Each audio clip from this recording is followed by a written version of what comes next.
Hello everyone. So today we are going to do Leetcode daily challenge. Test time to buy and sell stock too.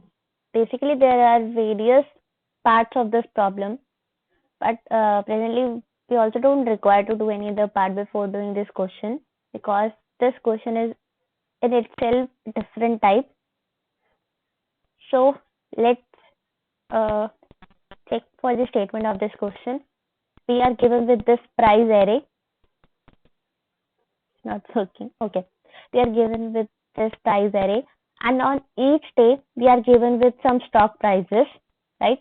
And then it is given that we can hold at most one stock only, and we can buy it immediately, buy it and then immediately sell it on the same day. Means this could also be the case because we simply need to hold at most only one stock at a time. So that's why we can do this thing also.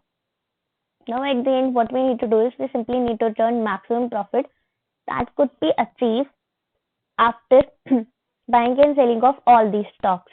Basically, for achieving the maximum profit, what all we can do is we can simply buy a stock. We will buy when the price is less. That is, when 7 is there and 1 is there, we'll compare. Then our price is less. Obviously, when it is 1, so we'll buy when the price is 1. So we will buy when price is less and then sell as present stock if we encounter any number which is greater than our present stock which we are holding. That is, sell a present stock when price is more. Thus and as we simply sold out that particular stock which we were having, so that's why any stock on that day is not we are not having any stock with us, so we can buy new stock again. And like this only, we can repeat these two steps only again and again, and at the end simply add up all the profits which is being accumulated with us. So this is the basic crux of this question. So like here the question was that we need to understand what all is being done in these examples and how we need to further proceed.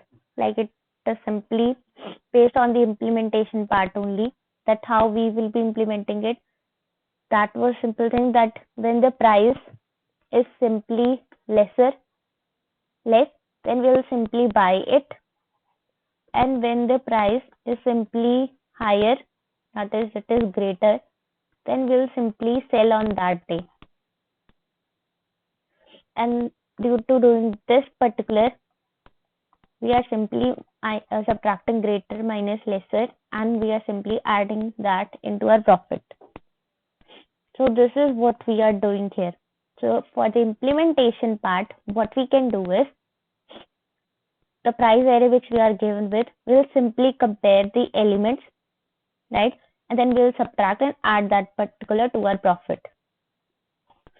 The other thing is that they have given in this example that buy on day 1 and then sell on day 5, so that our maximum profit is 5 minus 1 equals to 4. So our total profit is 4.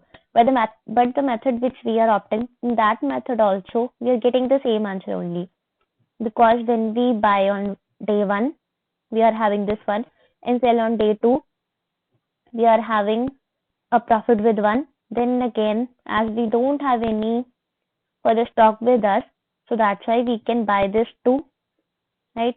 So we would be having this, and then we'll having this,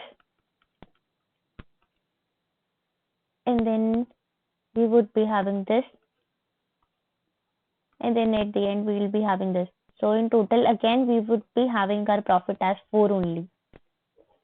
So that's why this method will completely work, and our present method, because it requires to at max traverse the whole array, so that's why the time complexity for this method is simply order of n. And as we are not using any space, because we are not storing it anywhere, we are simply traversing this particular array, so that's why space complexity is order of 1. So now let me walk you through the code, that how I simply require to code all this. It's simply like first we require n we simply represent the size of the price and then the maximum profit which we can obtain. In the starting, it is 0. And then we are simply traversing in this part, we are simply traversing our array, right? And then we are checking that if prices of I is greater than prices of I minus 1, means if our present price is greater than our previous price, then we'll choose them, subtract them, and add to our profit. And at the end, we will simply return this max profit. So this was the simplest thing which we can do in this. And now comes the part of doing in Java.